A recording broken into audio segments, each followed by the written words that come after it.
Agus, quieres hacer una lista de los factores de riesgo? Para ir viendo tal vez como por sistemas los problemas. Ya.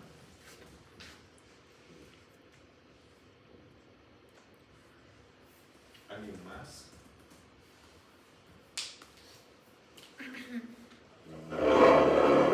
Porque en este caso vamos a hablar de todo, todos sabemos, o sea, no nos vamos a inventar el caso. Todos sabemos que vamos a hablar de todo. El asunto es aprender en base a los problemas de esta señora cómo clasificar su EPOC para hacer un correcto tratamiento. Entonces, la Agus dice que para identificar, ¿cómo dice? Identificar los factores de riesgo según sistemas. ¿Alguien más tiene una idea por qué es importante hacer esta categorización de los factores de riesgo? Para clasificar el tipo de EPOC que presenta María. O sea, primero llegar al diagnóstico de EPOC y clasificar como en qué grupo entra de pacientes. Ya, ¿alguien más? Para el tratamiento.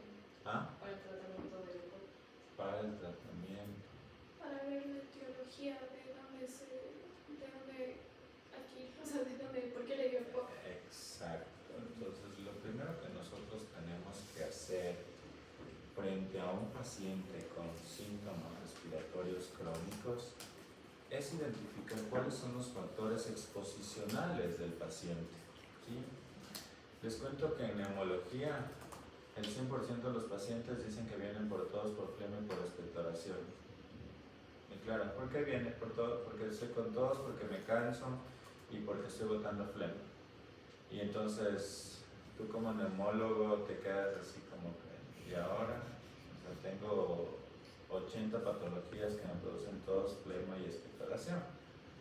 Entonces, para nosotros como neumólogos es importante enlistar los factores de riesgo a los que pueda estar expuesto un paciente para definir qué es lo que pasa, qué tipo de enfermedad es la que me va a producir.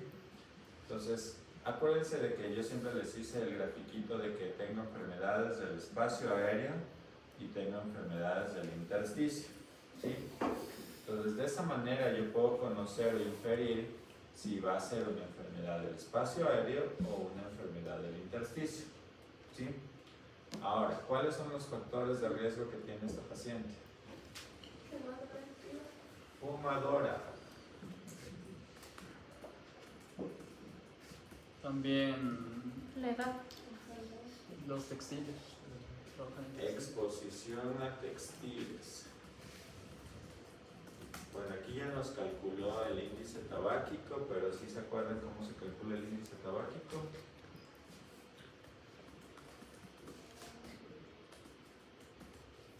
Es el número de cigarrillos al día sobre 20 por la cantidad de años fumando.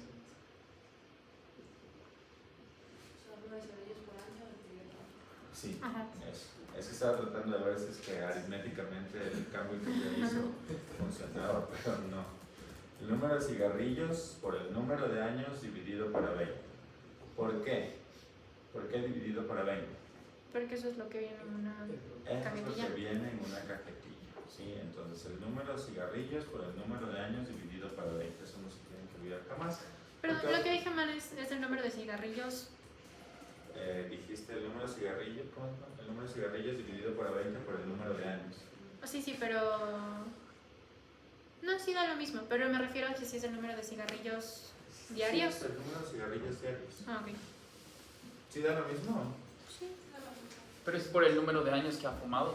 O por Claro, el por número el de número años. de años que ha fumado. O sea, el paciente te dice, yo fumé 5 cigarrillos durante 40 años. ¿Ya cuál sería el índice tabáquico? 5 cigarrillos durante 40 años. 5 por 40. 10. 10. Al revés da lo mismo. Ya, bueno, yo no soy, por eso estudié medicina, porque para las matemáticas soy malísimo. Listo. Entonces, ¿qué otro factor de riesgo tiene esta señora? La edad. La fábrica de textiles, Ahí está. la edad. Sí, básicamente tiene esos factores de riesgo. ¿Y por qué la fábrica de textiles es un factor de riesgo? Por el uso de químicos. Por los polímeros. El polvo. Ah, no sé cómo se llama. Las fibras de la tela. Las fibras de la tela. Las fibras de la tela pueden ser tan chiquitas que se aspiran. Y nosotros con partículas de 5 micras, ellas ya pueden llegar y depositarse a nivel de los alvéolos. Y partículas menores de 5 micras pueden irse mucho más abajo y pasar inclusive y depositarse en el intersticio, en el daño a nivel del Eso es intersticio. lo que estaba en los artículos como PM de 2.5, de 5. Exacto. No, yo tengo una pregunta, o sea, no tiene que ver con eso, pero ¿puede llegar a causar alguna enfermedad como ese talco? O sea, en la Sí. piel. Neumonitis por hipersensibilidad. Ujú. Ok. No. Ah, pues sí. ¿Qué denso? Pues sí. Neumonitis por hipersensibilidad puede darte lo que sea. Y yo siempre les digo a todos, o sea, revisen en sus casas, y en sus casas hay humedad, mohosidad y eso, no vivan ahí, vean, por Dios, váyanse. En serio. Recién, yo tengo una paciente, tiene 30 años, la chica vivía en Manta, expuesta trabajaba en Manta y el departamento era lleno de humedad. Pasó 6 meses expuesta a la humedad, viene a Quito al mes y empieza a sentir mucho cansancio, mucha fatiga y la tomografía inflamada. Es una neumonitis por hipersensibilidad. Tengo un paciente arquitecto, 40 años, mi edad. Ha trabajado desde los 20 y tantos como arquitecto, todo el tiempo expuesto al polvo y todo eso de la construcción. Pero el detonante es que en su departamento en Quito, humedad detrás del armario. Y empieza con tos y mucha disnea. Y ella tiene fibrosis de su pulmón por la neumonitis por hipersensibilidad. Eso no es lo mismo, o sea, es diferente a eso, a esa enfermedad de pulmón tóxico. Pulmón tóxico. ¿Un modo qué? Modo tóxico. Ah, No he escuchado. O sea, he escuchado que hay una enfermedad de modo tóxico, pero en Estados Unidos es como que hay. O sea, debe ser como una... No, modo tóxico. Debe ser como una aspergilosis pulmonar invasiva, me imagino. Pero no he escuchado como tal pero modo tipo tóxico. eso en la casa. Entonces, por eso sí, mucho ojo, cualquier cosa nos puede producir neumonitis por hipersensibilidad. Las peluqueras que les arreglan los cabellos tan hermosos a ustedes, ellas, las que les pintan las uñas con estos acrílicos, ellas tienen neumonitis por hipersensibilidad. Todo lo que se puedan imaginar. ¿Sí? Bueno, entonces, volviendo a nuestro caso. Ella tiene básicamente estos dos factores de riesgo. Entonces, el fumar genera que se depositen partículas a nivel de los alvéolos, ¿sí? O partículas también a nivel de los bronquios, ¿ok? ¿Quién quiere decir cuál es la definición de época? Empecemos por lo primerito. ¿Cuál es la definición de época? ¿Cuándo hablamos nosotros de época? ¿O a qué se refiere hablar de época? Se referiría a una enfermedad crónica progresiva que afecta a las vías aéreas. ¿Ya? ¿Qué más? Tal vez una obstrucción del flujo de aire. Eso. Préstame un ratito. Siempre tenemos que.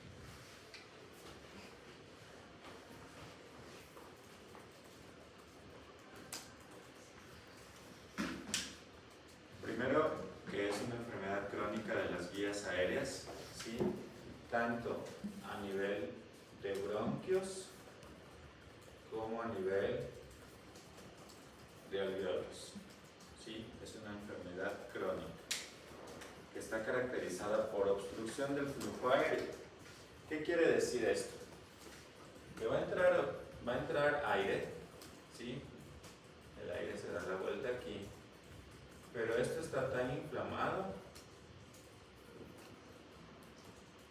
que la salida va a ser con dificultad, ¿sí?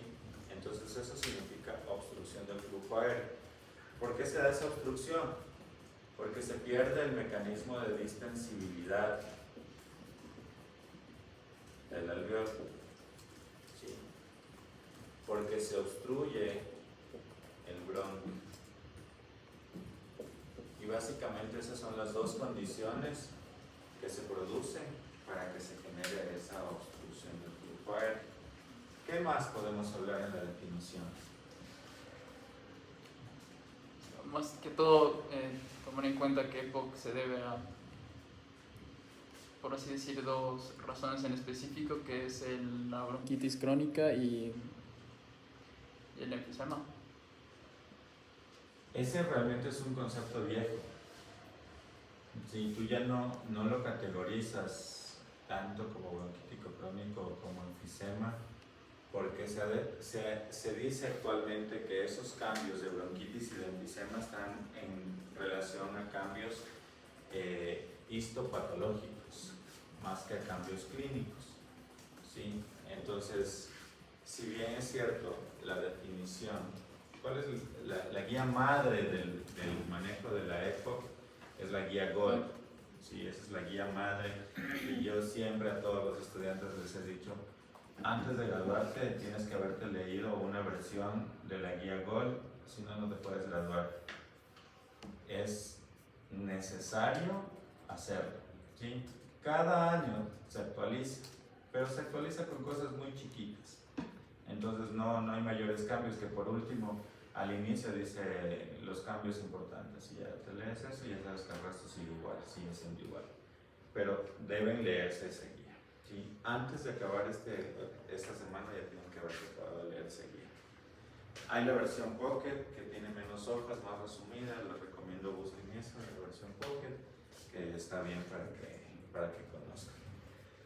Entonces, la guía GOLD, y algo que nosotros como neumólogos valoramos mucho, habla de que es una enfermedad heterogénea. Heterogénea. ¿A qué se refiere? ¿Quién leyó? ¿Por qué es una enfermedad heterogénea? Porque puede tener distintas presentaciones. Una de ellas es porque las manifestaciones clínicas o las presentaciones de la enfermedad es muy variada. ¿Por qué también es heterogénea? Porque tiene una, o sea, la etiología es multifactorial, puede deberse a muchas causas. Porque la etiología es multifactorial. Si bien es cierto, el principal factor de riesgo determinante es el humo del cigarrillo, nosotros en Ecuador tenemos una condición muy importante, que es la exposición a biomasa. ¿Qué es la biomasa? Como de cocina. ¿Alguien algo mejor, Isis? Que siempre estás callando. ¿Sabes lo que entendí? Biomasas, el humo que resulta de cuando se cocina en leña. Exacto, producto de la combustión. Todo lo que se genera como producto de la combustión, eso es la biomasa. ¿Por qué masa es heterogénea? Por las diferencias fisiopatológicas.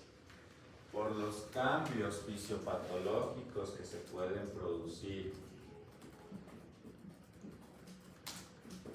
Y esta enfermedad puede afectar a la vía aérea, generando inflamación a nivel bronquial, y puede afectar a nivel alveolar, generando daño o enfisema a nivel de los alveolos.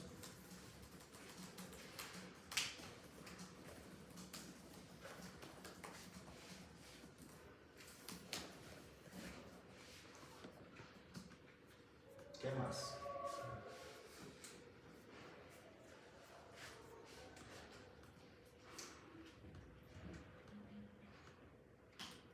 ¿Por qué más es heterogénea? Falta uno. Por el tratamiento. Por las opciones de tratamiento. todas estas opciones de tratamiento van a estar en relación a los cambios fisiopatológicos, a la presentación clínica, ¿sí? Entonces, Miguel, lánzate a hacer una definición completa de junto con lo que tú dijiste. Bueno, entonces, EPOC se definiría como una obstrucción de la vía. Empieza porque es una enfermedad heterogénea. Es una enfermedad heterogénea con una etiología multifactorial, manifestaciones clínicas diversas, procesos fisiopatológicos que pueden afectar a la vía aérea o a nivel alveolar y de los que va a depender un tratamiento variado para un proceso de obstrucción de aéreo. ¿Ya?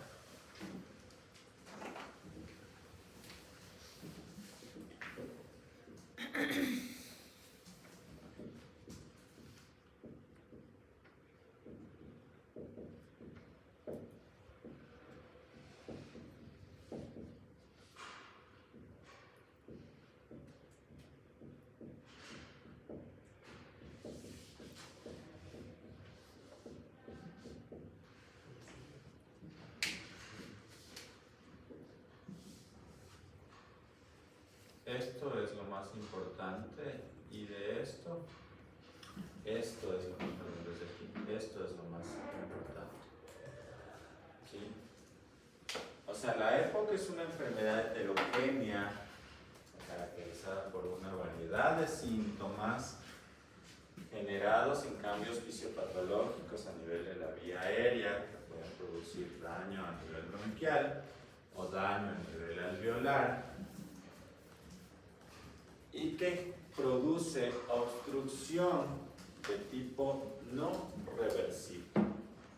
¿Sí? Eso es lo más importante, obstrucción no reversible.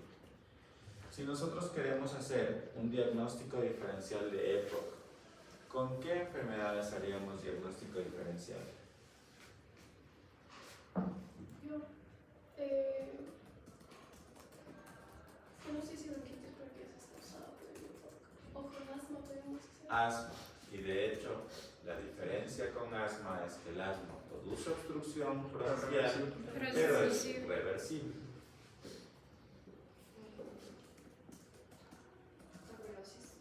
Sarcoidosis, bronquiectasias, cáncer de pulmón, neumonía, Telectasias. atelectasias, Fibrosis quística.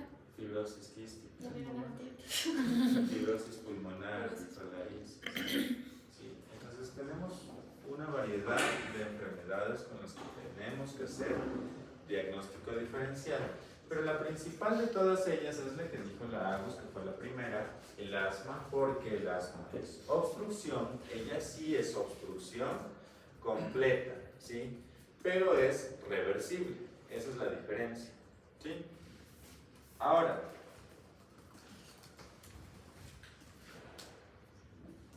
¿quién quiere decir cuáles son los cambios fisiopatológicos que se pueden producir en un paciente con EPOC? ¿Qué es lo que pasa en el paciente con EPOC?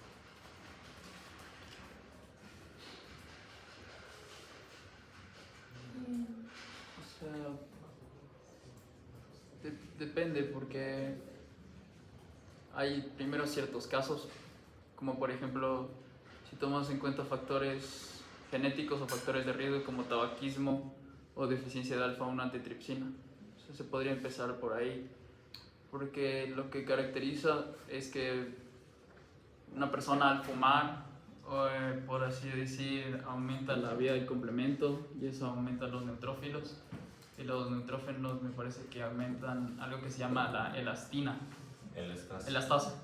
Y la elastasa lo que hace es reducir, como que afectar a la elastina y al colágeno tipo 4, el cual permite que, por así decir, cada vez que yo, digamos como si tuviera un globo, entra agua, se expande y que yo pueda aplastar y que se vuelva a salir, que es como sería el aire, como saldría normalmente en una expiración. Si es que no puedo aplastarlo, debido a estas deficiencias, es como que comienza a tener el EPOC una persona. Comienza a generarse obstrucción. Y la elastina como que el exceso de elastina se inhibe por la alfa-1-antitrypsina, pero también el consumo de tabaco también puede generar El tabaco lo que genera es una respuesta neutrofílica, y al generar esta respuesta neutrofílica, el tabaco y la biomasa y todos estos, y al generar esta respuesta neutrofílica lo que va a generar es liberación de radicales tóxicos del oxígeno, va a generar una respuesta inflamatoria ya de por sí al producir una activación neutrofílica, generando producción de interleucinas, generando producción de necrosis tumoral.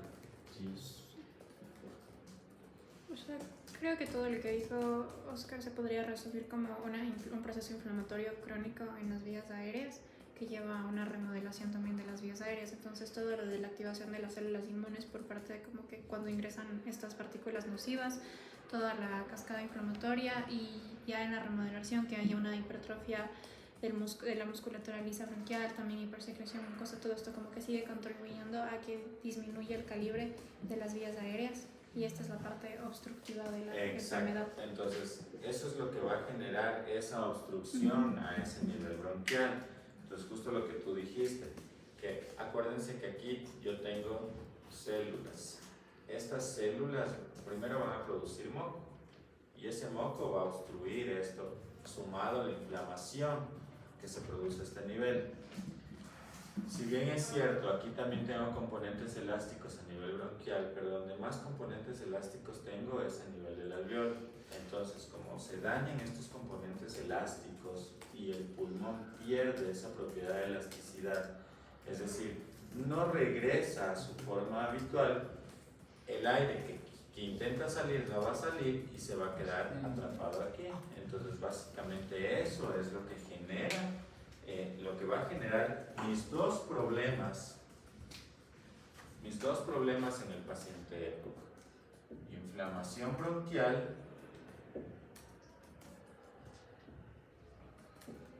y daño enfisematoso, ¿sí? O daño alveolar. Entonces esas son las dos cosas que van a pasar en este tipo de pacientes.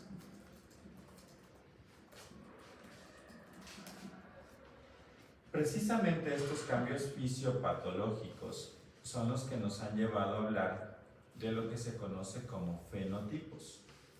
Entonces, ¿qué leyeron ustedes de los fenotipos? Lo que decía es que había dos fenotipos, que eran los isoteadores rosados y los amotargados. Eso es viejísimo, Pedro. ¿De dónde leíste?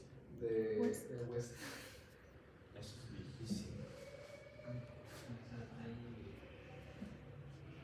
Que decía que a eso antes se les denominaba los operadores rosados y los azules, ahora se les denomina tipo A y tipo B, que comparten ciertas características, pero se diferencian, por ejemplo, en la presencia de cianosis y en el nivel de, o sea, también en la postura, cómo se le veía la manifestación clínica del paciente. Ya. Eso es viejo. Dime, Karen. O sea, yo leí de la guía Gold que decía que puedes dividirle en 4 tipos, o sea, Gold leve, moderado, grave y muy grave. Eso es para la severidad. Los fenotipos como que habían 3 principales, que era, podías tener o inflamación bronquial o daño enfisematoso. Entonces había el fenotipo que era principalmente enfisematoso y que eran principalmente con inflamación bronquial o bronquitis, y los que pueden tener ambas manifestaciones.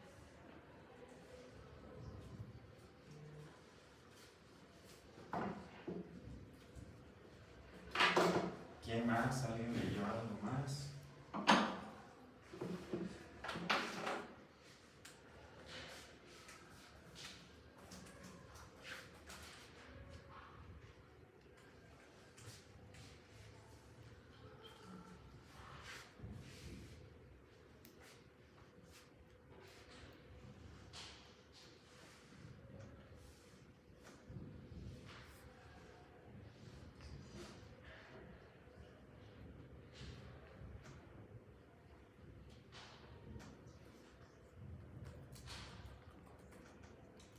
Puede ser este de EPOC no agudizador. EPOC agudizador con bronquitis, otro que es con enfisema y el que puede ser Esa es una de las clasificaciones de EPOC alto. GSPOC, por cierto. Ujú. El agudizador y el no agudizador. Sí, puede ser.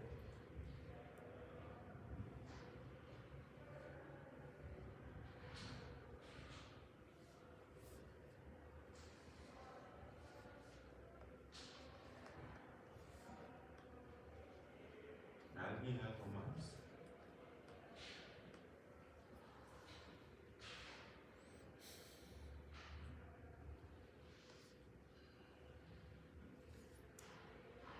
Más que todo ese es el que está mejor. Sí, no solo tengo lo mismo, enfisema, bronquitis crónica y el visto. O sea, creo que es como la clasificación GOLD es una mezcla entre los dos. El paciente no agudizador y dentro de los agudizadores los que son enfisematosos y los que se vamos por la bronquitis crónica y el fenotipo mixto que es asma con EPOC, pero de lo que estaba viendo en uno de los documentos decía que ya se está tratando de eliminar como ese concepto de Las los EPOC. ajá. Cuando nosotros hablamos de fenotipos, hablamos de características relacionadas al EPOC, ¿no? Ujú. Entonces, ya nosotros podemos definir que el EPOC es una enfermedad heterogénea y bla, bla, bla, pero es necesario que nosotros conozcamos que fenotípica y genotípicamente la EPOC puede ser muy variante y eso nos da lugar a definir los etiotipos de EPOC, que es otro tema también importante que sí quiero que lo discutamos. Entonces, primero nosotros tenemos aquel que está asociado a rasgos genéticos, como el déficit de alfa-1 antitripsina. ¿Sí? Ese es uno de ellos y es el más importante en cuanto a reconocimiento, porque si tú lo reconoces de forma pronta, vas a tener tratamiento adecuado, ¿sí? Y vas a disminuir, las complicaciones que pueda tener este tipo de pacientes. El único EPOC que entra en esta categoría es por déficit de alfa-1 antitripsina. En genéticos, Ajá. básicamente. Ya. Luego tenemos aquel que está asociado a alteraciones en el desarrollo.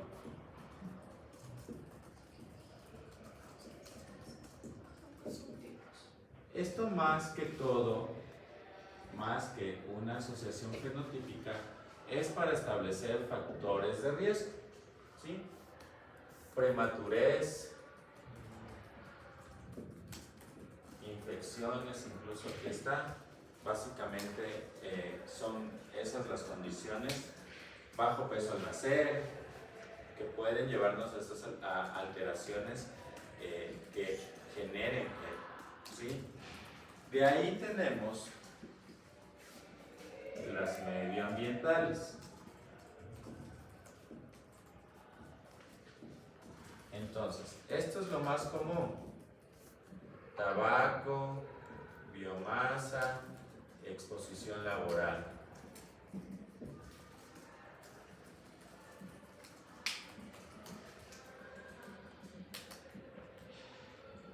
Después tenemos las que realmente son asociadas a infecciones.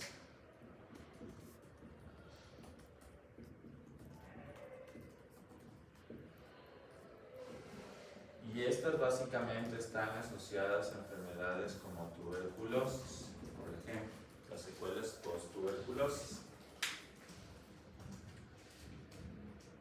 De ahí sí tenemos el paciente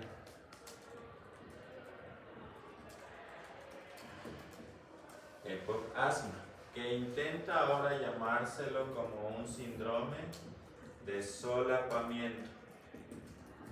Antes se lo conocía como overlap EPOC asma.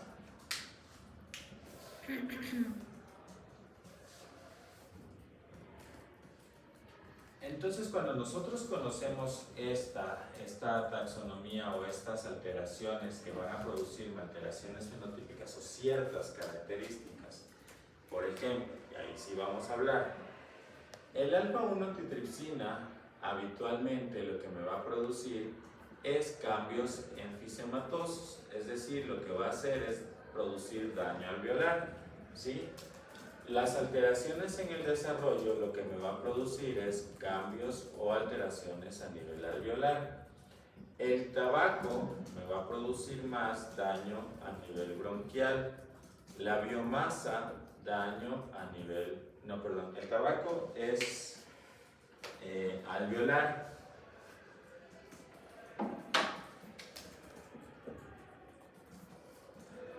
La biomasa a nivel bronquial, laboral a nivel bronquial y algo alveolar también. Tuberculosis, daño a nivel bronquial y daño a nivel bronquial. ¿Por qué me sirve esto? Ahí sí nosotros podemos asociar un poco los síntomas que puede tener mi paciente. Si yo hablo de un paciente, vamos a acordarnos, ¿cuáles son los síntomas o la tríada clásica de síntomas del paciente EPOC?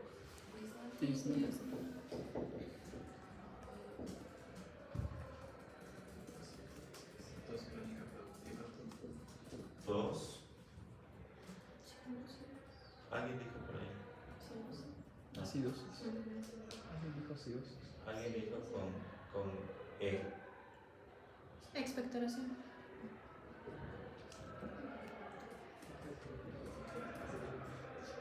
Esa es la tríada clásica de síntomas, ¿sí? Pero no todos ellos van a presentar su tríada clásica. Entonces, ¿cuáles creen ustedes que van a producir más disnea? ¿Los que tienen daño alveolar o los que tienen daño bronquial? ¿Más qué? Más disnea, ¿los que tienen daño alveolar o los que tienen daño bronquial? Los que tienen daño alveolar. ¿Por qué? Porque es en el alveolar donde se hace el intercambio gaseoso. Exacto. Entonces, habitualmente el paciente que está clasificado dentro de ese grupo enfisema es el que puede tener más disnea, más que tos, más que flema. ¿Y cuál va a tener más flema? El que tiene más daño bronquial. Va a tener flema, ¿sí? Y por ende, como tiene flema, va a tener tos. Entonces, de esa manera nosotros hacemos esa asociación clínica del paciente con EPOC. ¿Sí? O sea, sí entiendo, pero en sí los fenotipos sí son enfisematoso y... No, lo que pasa es que, a ver, tú puedes tener un paciente catalogado como bronquitis crónica, ¿sí? Pero que no tiene obstrucción. ¿Cómo? Es que le tengo que adelantar algo. ¿Cómo diagnostico la obstrucción en un paciente? ¿Con una espirometría? Con la espirometría. Entonces, la espirometría es el gol estándar de diagnóstico de EPOC. ¿Y cuál es el criterio o qué es lo que yo espero ver en la espirometría? De EPOC. Obstrucción. ¿Sí? Sí. ¿Y cuál es el criterio para yo ver obstrucción? El FEB1 tiene que estar menos de 50. El FEB1. O sea, la relación según FBC. La relación FEB1 FBC. ¿Así nomás? Según yo, sí. Bueno. ¿Algo más? La relación FEB1 FBC, ¿cuánto dijiste? ¿Menos de cuánto? 40, menos de 50. No, es otro. Por eso no me quería adelantar a esto. menor a Menor a 0.100 0.2. o a 70%. Ajá, del valor que debería tener una Pero persona. así nomás, P1, PVC.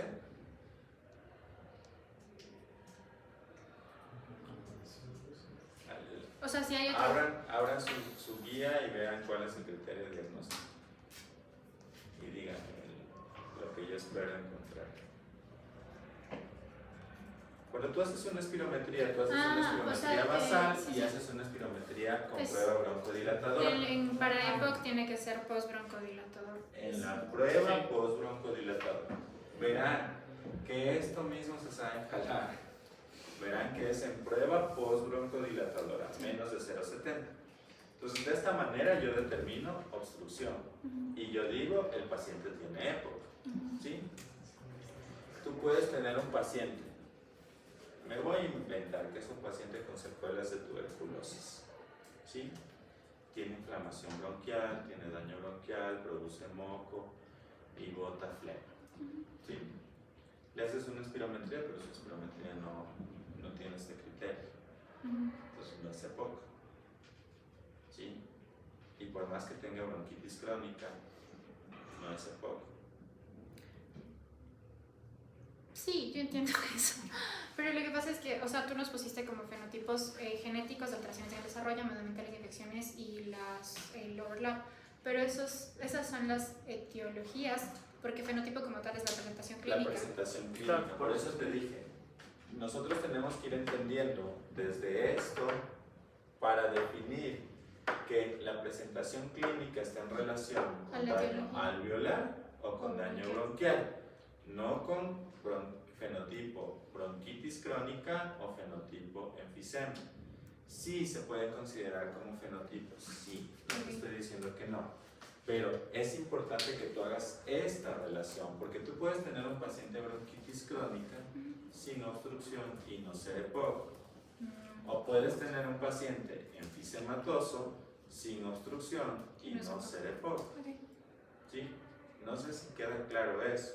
Sí. Porque yo hablo de EPOC específicamente cuando cumplo con este criterio. Entonces, eso es lo que nosotros venimos peleando mucho tiempo. Porque tú tienes un montón de pacientes diagnóstico de EPOC. Pregunta si le han hecho una espirometría alguna vez en su vida. Nunca. Entonces, desde ahí se empieza mal. ¿Sí? O puedes tener un paciente que solo está catalogado como bronquitis crónica, Y no tienen diagnóstico. no tiene una sola espirometría, le haces una espirometría y resulta que tiene este criterio. Y, o sea, yo sé que ese es el gold estándar, pero ¿ahí qué tanto valoramos los cuestionarios que aparecían ahí como, o sea, de los que sí tenían evidencia cuando no tienes? Eso tengo una pregunta. En el primer artículo hablaba un montón de los cuestionarios y del uso de la mini espirometría para las personas que no tienen acceso a una espirometría. ¿Hacer una espirometría es muy costoso? No. ¿Y por qué hay tantas alternativas de Estamos en diagnóstico? Ecuador. Aunque ¿quién ya votó por el Eugenio Espejo? Nosotros. ¿Ya están haciendo espirometría? No sé, nosotros no hicimos. Nosotros hicimos espirometría, en el pero IES del Batam. IES del Batam. Hasta hace 2 meses en el Eugenio Espejo no tenían espirometría. Y es un hospital de tercer nivel. ¿Cómo un hospital de tercer nivel no tiene espirometría? Sí, entonces, por ese motivo, ese documento que tú leíste habla de las estrategias de diagnóstico, en el paciente con EPOC. Entonces, ellos te dicen que tú tienes que hacer una búsqueda activa de esos pacientes, identificar qué pacientes son los fumadores, qué pacientes son los que estuvieron expuestos a algún factor de riesgo, qué pacientes tienen condiciones que puedan generar obstrucción, ¿sí? A todos esos pacientes hay que hacerles seguimiento en el tiempo, porque esos pacientes puede que es fumador, tú le haces una espirometría ahorita, sí, vamos a suponer, yo ahorita tengo 40 años, en este momento empezó mi retroceso en mi función pulmonar, a partir de los 40 empieza tu retroceso en la función pulmonar, entonces vamos a suponer que yo no me hice neumólogo y me hice traumatólogo o cirujano y fumo pero como loco, ¿sí? Entonces yo yo voy y me hago una espirometría ahorita, y no, es que si pasa así, no espuma. Y me hago una espirometría ahorita y mi espirometría es normal. Entonces viene mi neumólogo y me dice, felicidades, tu espirometría es normal, todo lo que has fumado no te ha producido ningún daño. Ah, sí, pero yo lo quiero dejar. Ya, déjalo, punto. Lo dejaste y te quedaste ahí. Y resulta que llego a cumplir 50 años y me empiezo a cansar. ¿Cómo? O sea, ¿por qué me empecé a cansar? Me estoy cansando de esta manera. Y me hacen una espirometría y mi función pulmonar, mi capacidad vital forzada cayó 100 ml. Y eso es lo que me está produciendo obstrucción. Me está generando disnea y cuando ya analizan la espirometría me generó obstrucción y tengo época a mis 50 años, cuando pude haberlo determinado en edades más tempranas. Entonces, esa es una de las estrategias. Otra de las estrategias es que cuando no dispones de espirometría, apliques cuestionarios de riesgo, ¿sí? Para no hacer espirometrías a todo mundo. Uno de los cuestionarios que más fácil y aplicable es en Latinoamérica es el cuestionario PUMA. ¿Sí? El cuestionario PUMA te identifica factores de riesgo, te dice si el paciente tiene algún síntoma respiratorio, te dice si el paciente tose, si el paciente se cansa, y entonces en el paciente que marca todo sí, a este paciente sí lo estudiamos y lo seguimos hasta cansarnos. ¿Sí? Entonces, por ese motivo es que se desarrollaron todos los cuestionarios de diagnóstico o de presunción diagnóstica. ¿Sí? Pero tú nunca puedes decir sin eso. sin esto. Okay. ¿Sí? Yo fui residente en el Eugenio Espejo cuando yo terminé la rural, regresé, fui residente en el Eugenio Espejo 1 año y medio y muchos pacientes eran diagnosticados, decía EPOC y no tenían ni una espirometría. O sea, yo estoy hablando de esto en retrospectiva. Llego a la rural, llego al posgrado y claro, ya uno en el posgrado empieza a leer más. Y claro, ¿cómo decíamos que tiene EPOC y nunca le hicimos una espirometría? ¿Y qué hacíamos? Inhaladores. Y a todos los poníamos salmeterol fluticasona. Entonces estamos cometiendo un error tan grande basados en la falta de lectura y basados en que no había alguien que te guíe de manera apropiada a decir, no, si tú no tienes esto, no lo tratas. ¿Ok? Y en ese caso del diagnóstico, si es que no teníamos eso y solo hacíamos las escalas o las guías, ¿qué se puede riesgo colocar? alto para EPOC. Ya. O sea, tiene riesgo alto para EPOC. No, podrías iniciar tratamiento, pero necesitas una espirometría, sí o sí. ¿Sí? Entonces, en eso se basan los síntomas.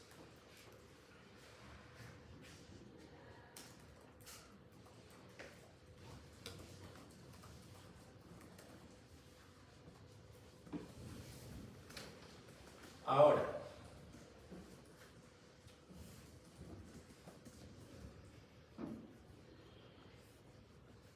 en la guía GOL, es que no leyeron la guía GOL, ¿verdad?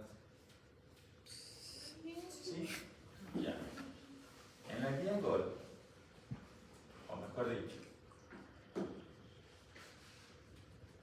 vamos a suponer, a conversar de el Fernando, que es traumatólogo, y que le hicieron una espirometría, ¿sí? Pero esta vez el Fernando, el traumatólogo, tiene 45 años y ya tiene síntomas respiratorios.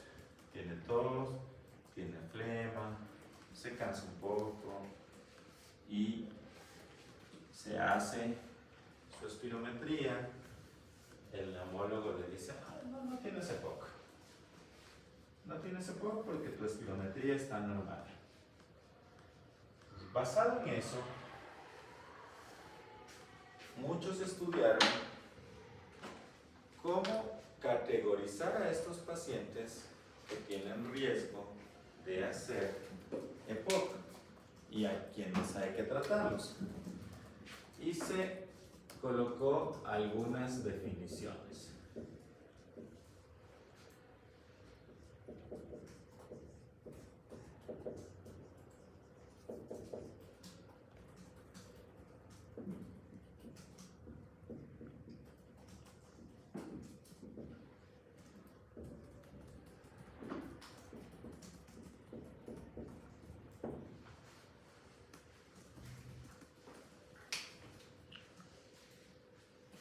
Todo basado en estudios que ellos hicieron. Voy a hacer el dibujo, no es tanto así, no, pero vamos a suponer que un paciente normal tiene una caída a partir de los 40 años. Estos son 40 años. Tiene una caída de su capacidad funcional. Un paciente que fuma tiene una caída antes y mucho más marcada, ¿sí? Hasta el final de su vida. Entonces, en función de eso, se desarrollaron estos conceptos, ¿sí?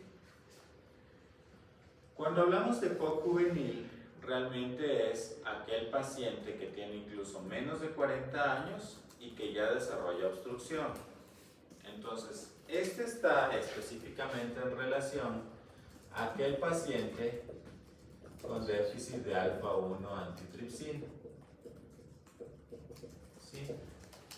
Es decir, que en todo paciente menor de 40 años que tiene síntomas respiratorios y que hace obstrucción espirométrica, ese paciente podemos estar hablando de un EPOC juvenil. ¿Sí? ¿A qué se refiere en cambio con EPOC temprano? EPOC temprano es aquel paciente que en cambio tiene síntomas, pero es mayor de 40 años, o sea, es lo esperable en él, pero se hizo un diagnóstico temprano, ¿sí? Es decir, a los 43 ya se vio que su función pulmonar decayó un poco, ¿sí? Y este paciente puede ser un EPOC temprano. Y este EPOC temprano puede ser de dos categorías. El paciente pre-EPOC y el paciente PRISM. ¿Sí? ¿Quién leyó qué es el pre-EPOC? ¿Podría repetir esa parte que dijo del EPOC temprano y la diferencia? Yeah. El EPOC temprano es aquel que se identifica menos de 40 años. Menos de 40 años, estoy hablando de un EPOC juvenil y mi principal sospecha es un déficit de alfa-1 antitripsina. Pero EPOC temprano es aquel paciente que fumó y que tiene más de los 40 años y que entre los 40 y 50 ya se detectó una caída de su PEB1 normal. ¿Sí?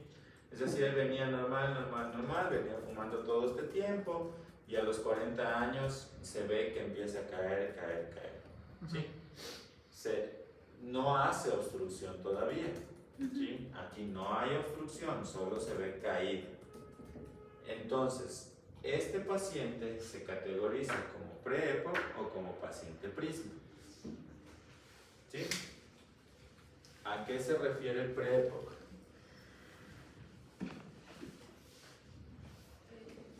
Somos la que decía que era como un paciente que tenía la sintomatología, alteraciones, pero tenía la sintomatología normal.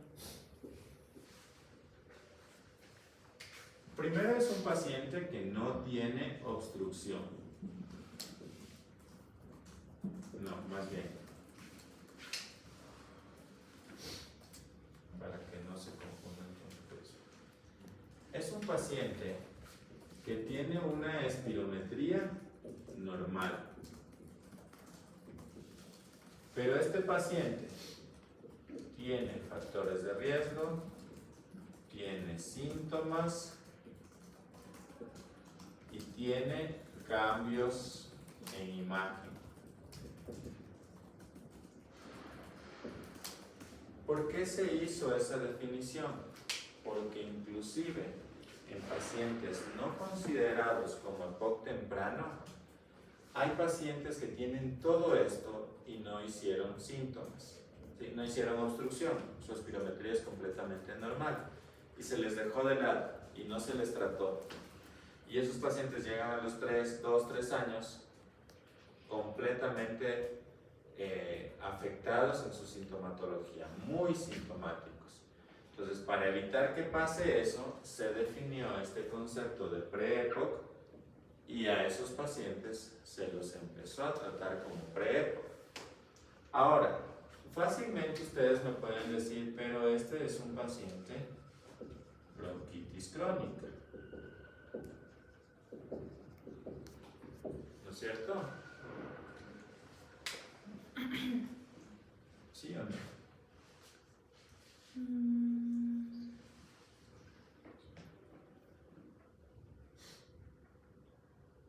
Sí, pero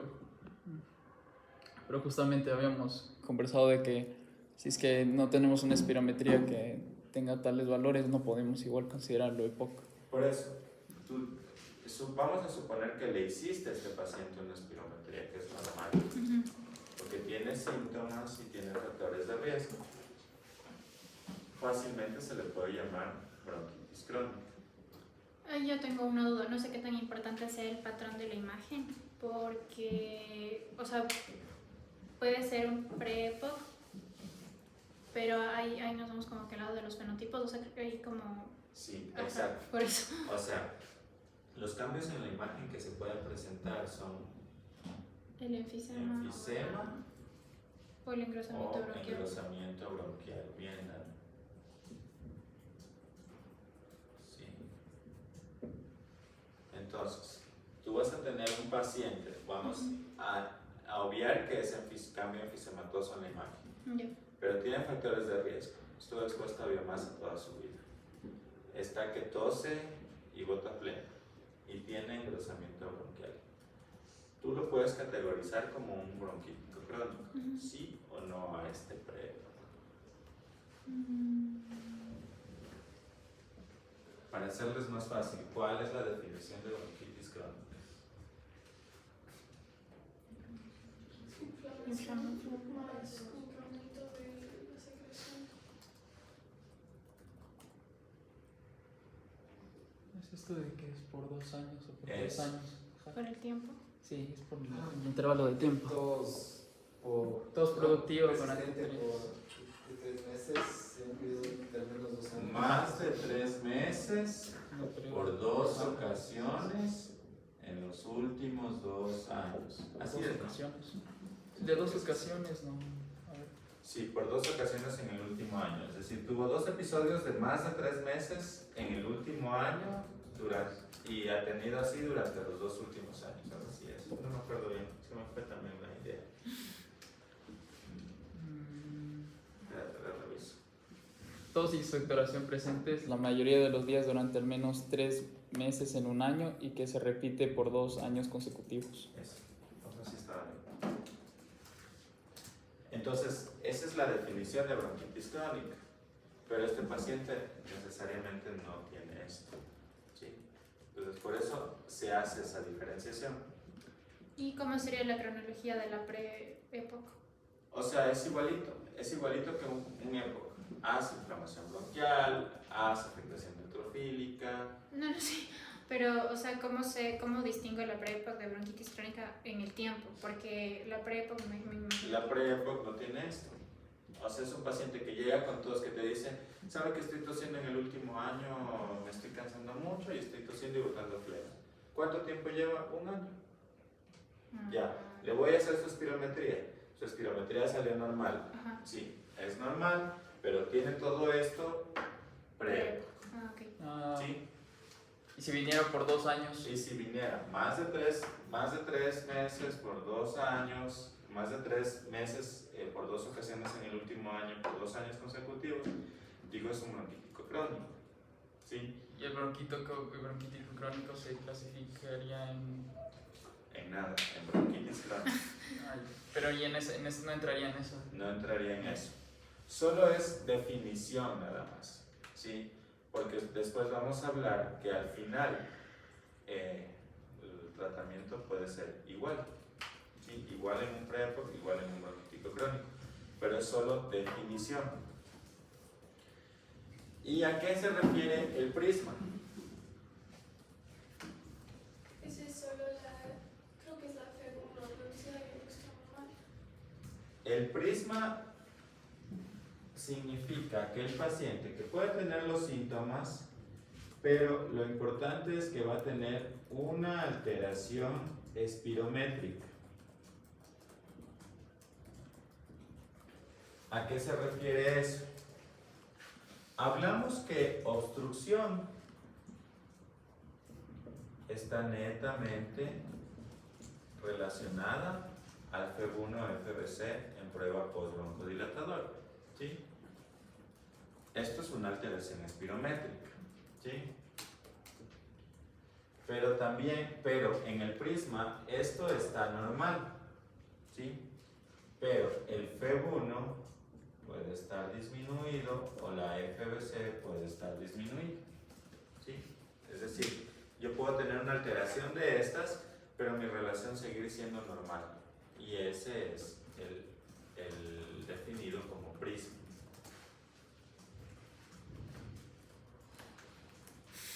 ¿Por qué la capacidad vital forzada estaría disminuida? ¿Por qué la capacidad vital forzada estaría disminuida? Buena pregunta. Porque si estamos teniendo alteraciones a nivel bronquial o a nivel de distensibilidad, puedo tener yo esto disminuido o puedo tener esto disminuido. Y entonces, mañana que hablemos de espirometría, vamos a ver que esto es una relación aritmética, ¿sí? Entonces, si las dos se disminuyen, mi relación sigue siendo igual, sigue siendo normal. Entonces, o puedo tener o una u otra, si no es que van a estar las dos alteradas. Entonces, simplemente es por eso. Entonces por eso dice que los pacientes PRINCE pueden evolucionar también a patología Pueden restrictiva. evolucionar a patología restrictiva, pueden evolucionar a patología obstructiva, a cualquiera de ellos. Y por eso son pacientes que hay que dar tratamiento y seguir. De hecho, el prisma dice que no demos tratamiento. El prisma dice que le sigamos en el tiempo. Seguir. Encontramos obstrucción, tratamiento. Y el prisma también va acompañado de síntomas. Sí. No siempre relación. ¿Listo? ¿Hasta ahí preguntas?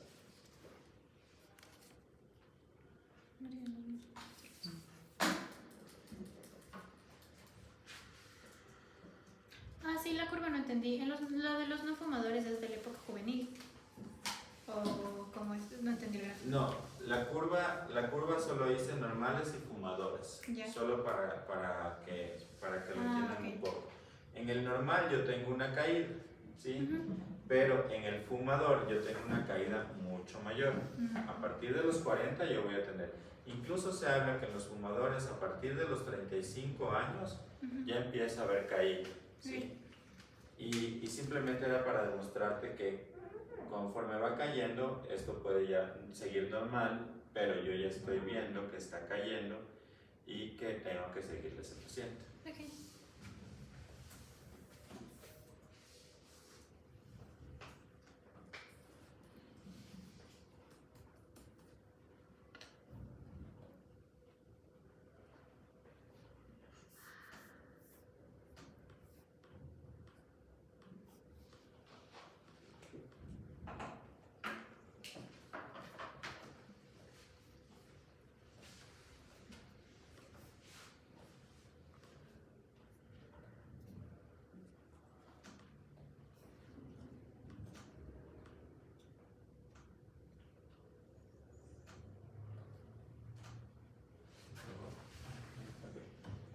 Listo, entonces, continuando con nuestro caso.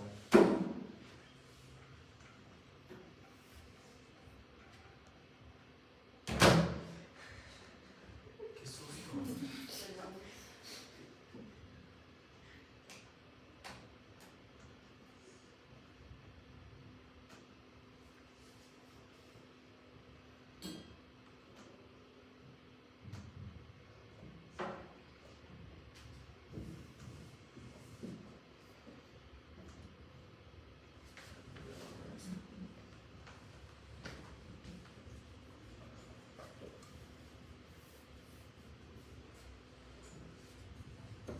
Cuando nosotros hacemos la evaluación del paciente EPOC, es importante que hagamos una categorización o hagamos una definición de cuáles son los rasgos tratables de mi paciente EPOC.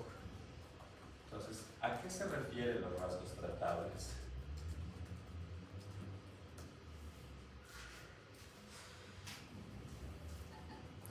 Se clasificaban en pulmonares, extrapulmonares y... no me acuerdo del otro.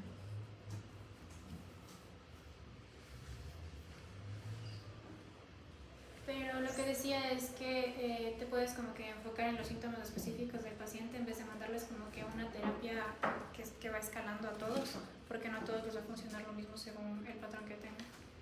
Exacto. El objetivo de identificar los rasgos tratables en un paciente que tú estás sospechando de EPOC es definir o escoger cuál va a ser el tratamiento adecuado para este paciente en función de qué otras comorbilidades tenga, ¿sí?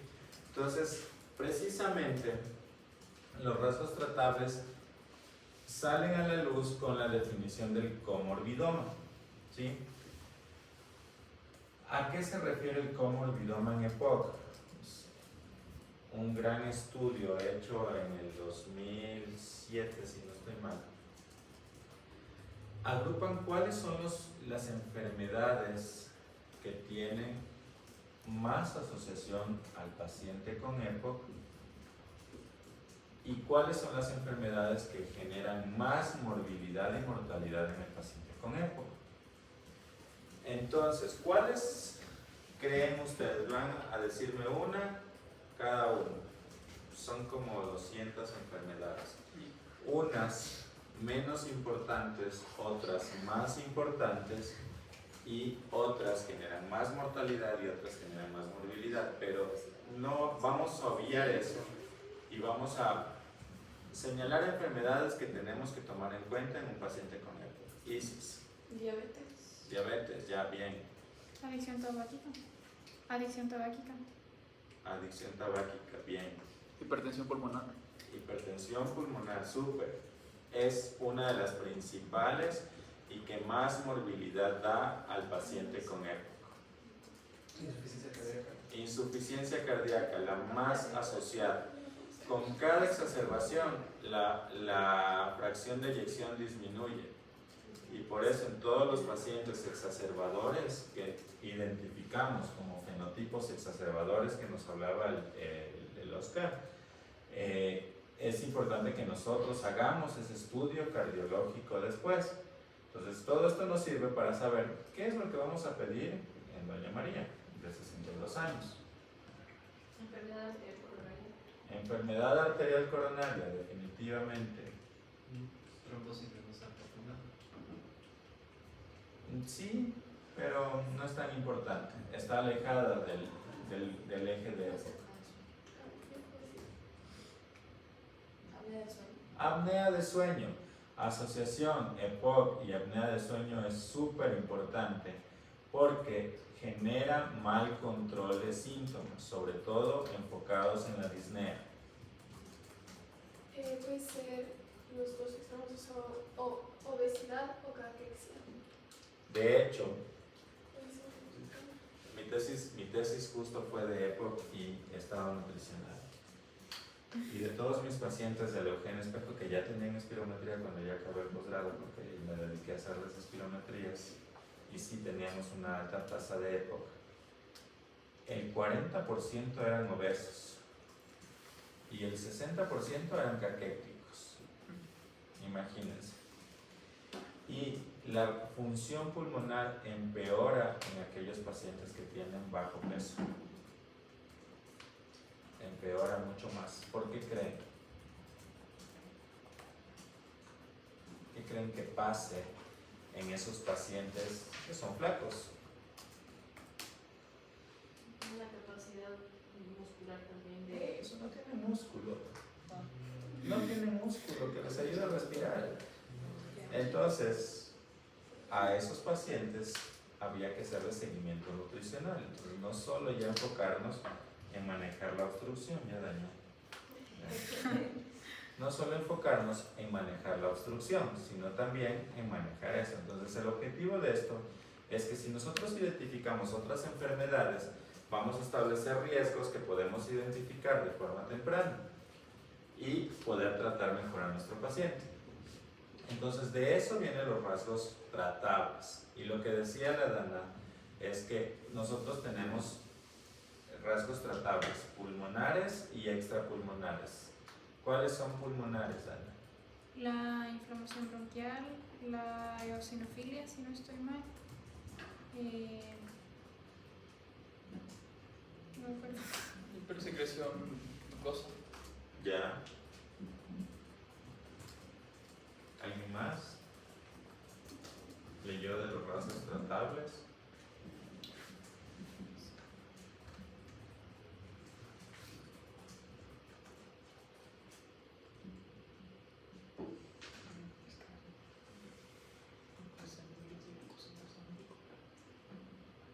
Eso es dentro de los pulmonares. Esto, el hipoxemia, el hipercalemia.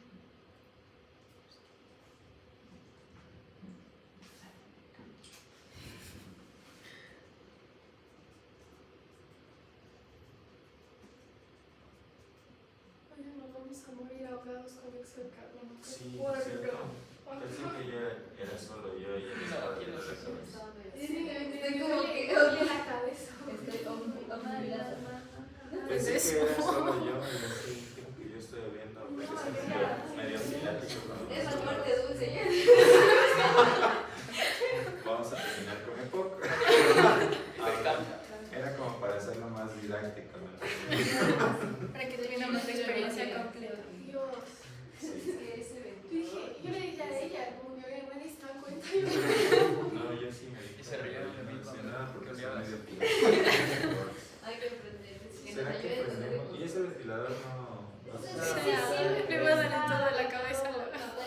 Sigue esa corriente de aire ahí. Nos vamos a convertir. Sí, es que a mí me está llegando Sí. frío directo, pero es como que se está entrando al parqueadero el olor a gas.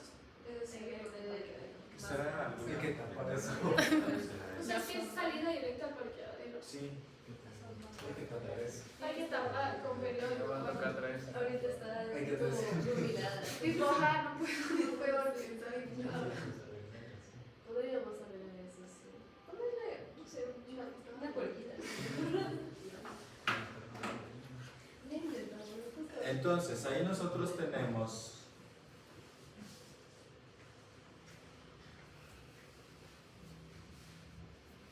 el dominio pulmonar, donde hablamos de la inflamación hipereosinofílica, la limitación del flujo aéreo, del enfisema, de la hipoxemia arterial y de las bronquiectasias.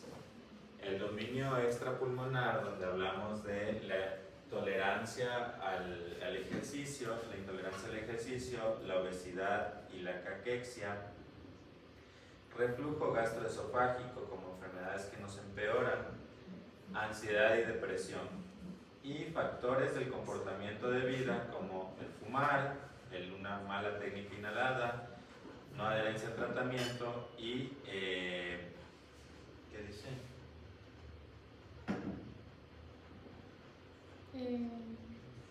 Incapacidad de autocuidado.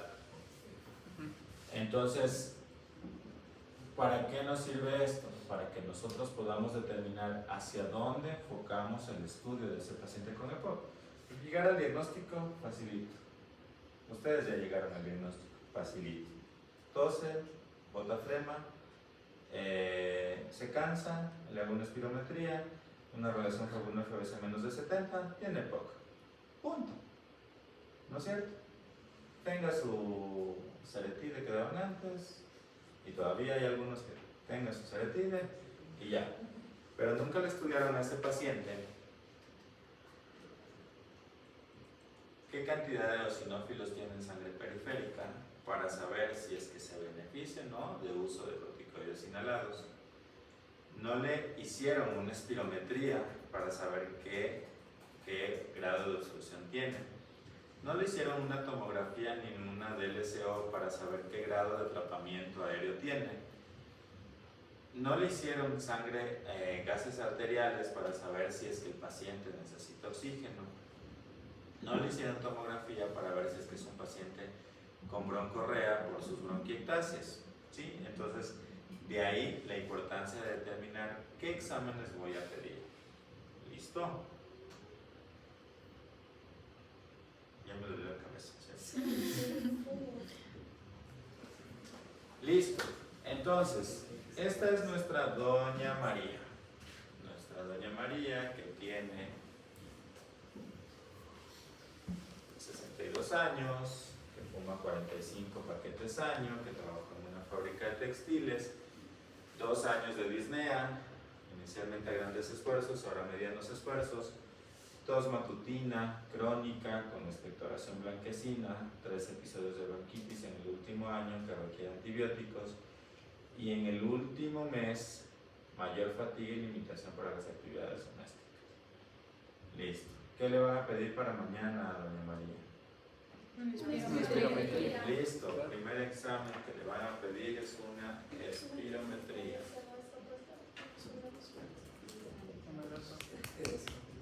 A ver, entonces la Agus, bueno, todos dijeron espirometría. A ver, Agus, dime algo más. Espirometría, así nada más, espirometría. Espirometría de grado forzado y con Simple y con broncodilatador. Una RX. Una RX. La Agus es la que trabaja en el hospital público de Nanegalí. Solo pide RX. Ahorradora, mujer ahorradora. Y ese bien está. se puede ver solo. Si tiene enfisema, se ve. Solo si tiene dolor. O sea, podemos ver una. Pero, o sea, puede determinar una hiperinsuflación. Se va a notar que hay la misma línea de O las sea, sí, pero para ver el patrón histopatológico Sí, como... pero no es suficiente. Pero ya vamos a ver después por qué no es suficiente. Tac. O sea, ya manda una Ya. tomografía y se queda pobre. Mi paciente Sí, es verdad. Nunca les he Ella pedido. trabaja en la industria textil, pobrecita. ¿Para una qué? Para el tratamiento. Carísimo, una tomografía es carísimo. Karen, ¿qué le vas a pedir a doña María? En función de lo que tienen en su historia.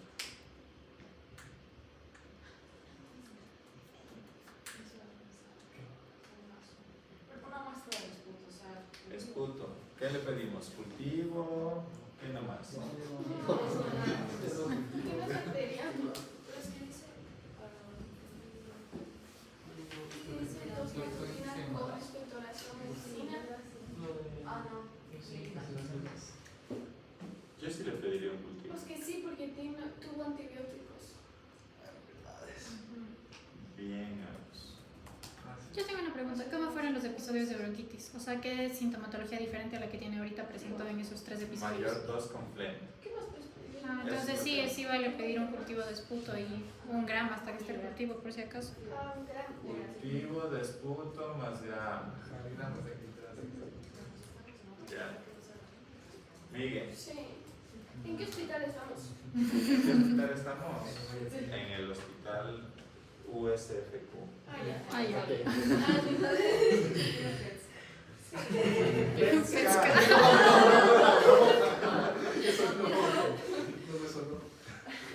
Una gasometría. Una gasometría arterial o venosa. Gasometría arterial.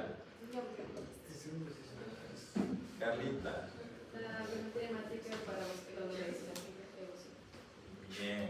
Biometría hemática.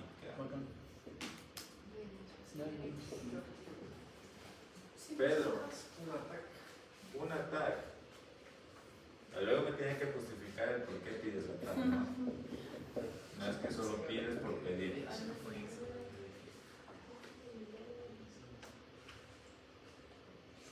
se me fueron mis 2 ideas. Sí. Una PCR. Puede ser una PCR. Una por si acaso.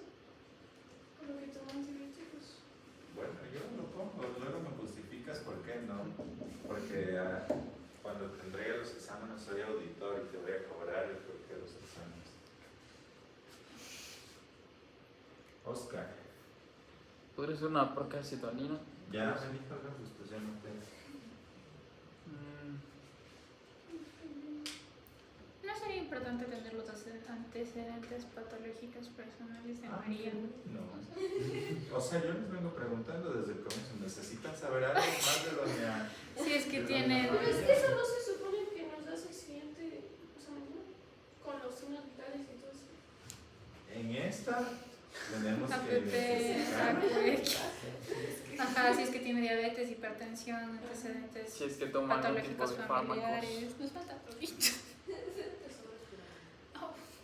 Yo les pongo el caso, ustedes me tienen que, yo les dije, ¿necesitan algo del caso? ¿Necesitan saber algo más? Bueno, para la mañana No. podemos pedir historia clínica. La visión de historia clínica. ¿Sí o no? Revisión de historia clínica. Sería el monóxido donde está. Sí, oiga, Nos está afectando. Es que no sé cuál más, la verdad. ay, No, es que sin los antecedentes no podemos pedir más porque toca ver si todas las comorbilidades. Glucosa mayor, pues, muy bien, no me pidiendo. ¿Y si le preguntamos ahorita? ¿Quién quedan 20 minutos? Bueno, 10. Bueno, no, yo no, pero vamos para saber si tiene poco. De pronto un test de la marcha de 6 minutos.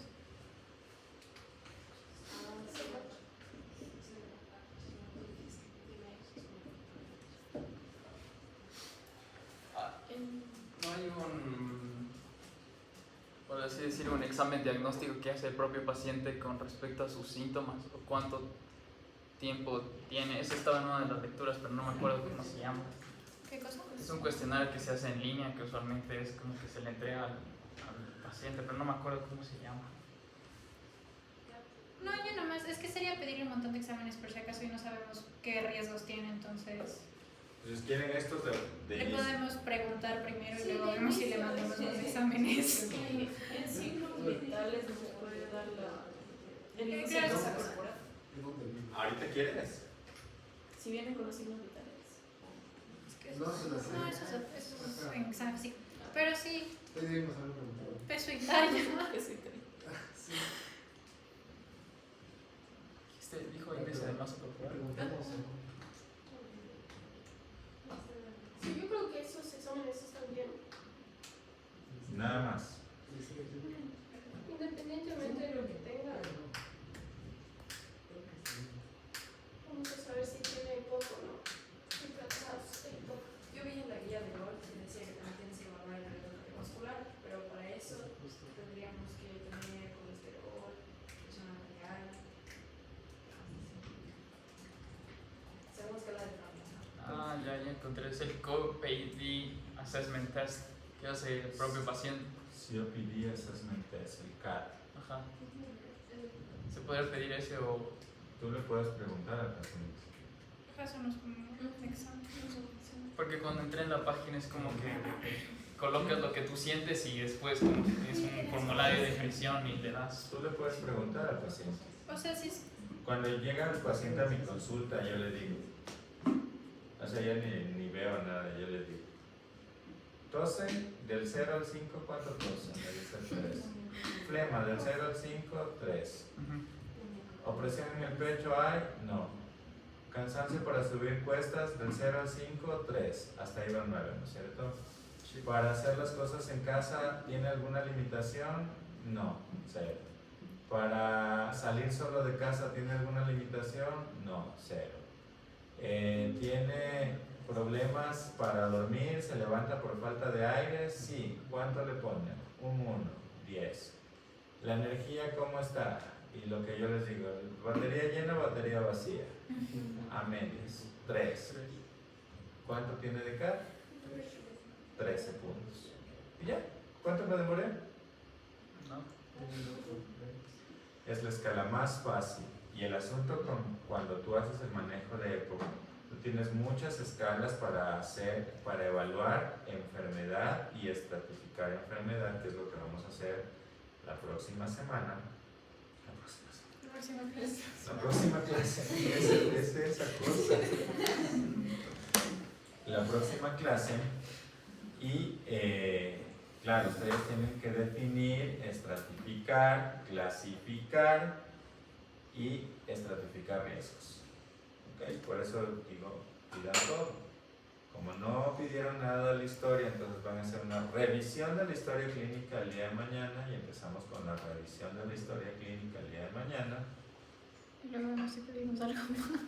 Y a ver si piden algo más y si es que hay chance. No, es que para ver cómo en realidad sería todo, sería un electrocardiograma, sería perfil lipídico, sería... Se me fue el de los huesos, una densitometría.